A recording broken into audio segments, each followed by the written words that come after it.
YouTube? It's Brian with GreyWolf again. I've got a couple videos that I'm going to be filming today. This one is going to be a rather simple one, just a couple minutes long in the end. So I received a package and I thought I'd share with you guys a little unboxing.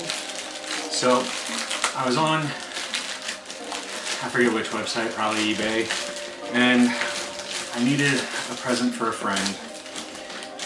So about a week ago, before some stuff hit the fan and caused some issues, I bought a couple of these. And the reason that I bought them is because the friend is actually a friend of my daughter's, but his mom is a friend of ours as well. So anyway, short of the story is that we needed a gift for Christmas for him. He had expressed an interest in some stuff, so I picked up a pair of these because they were a really good deal. But for $5 to $10, what can you expect from a gaming mouse on the internet? Well, this is what I got.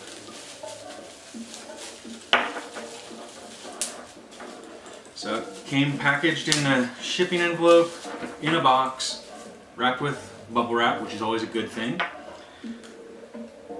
And then we've got a nice braided USB cord, which is always nice.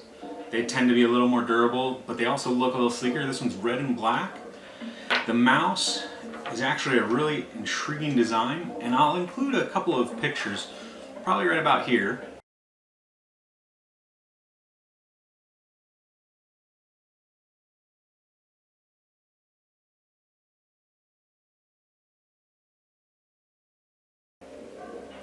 And the reason that I'm doing this is I want you to see how interesting this design is, but also it's got the normal buttons, everything seems to click cleanly, and the feel of it in the hand is actually really comfortable. It feels just as good as any other, but it's a really interesting design.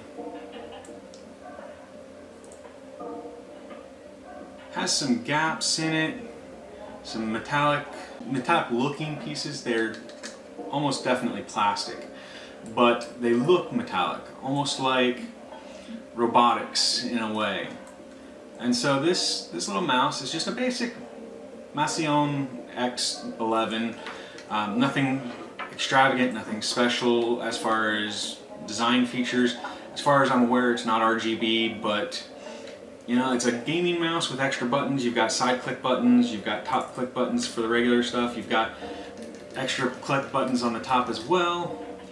The brace for the palm sits nice at an angle. It does feel a little different than normal because it's got these gaps, but in the long run I think it's going to be a nice mouse, especially for the $5 to $10 range. So all in all, I think it was a decent purchase, and just wanted to let you guys see what something can be gotten for a low price and brand new. Can't really beat that. Again, it was somewhere in the $5 to $10 range, and yeah, so it looks like a decent mouse, good sturdy construction, decent weight to it.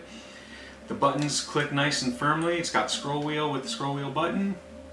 From what I read, the regular click buttons, the scroll wheel with the click button, then it's also got a back and forward for the browser, and then it's got some additional buttons on the sides, including one that's designed just for like a firing trigger. So in the end, I'm thinking that my daughter's friend will enjoy this, and his mom will be happy to have gotten him a gift. So all in all, just a nice little purchase. Sorry about the music in the background if you can hear it. That's a part of the next video. It's for the community project that I've been working on. So stay tuned, and I'll have that posted as well. Have a good one, guys.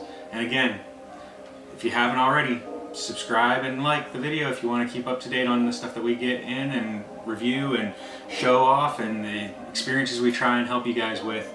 The next one will be an interesting one. It's a part of the community project build, like I said, and I think it'll be intriguing for a lot of you guys because it'll show you how to take care of some items that you may need to maintain over time. Anyway, have a good day and happy holidays. See you guys later.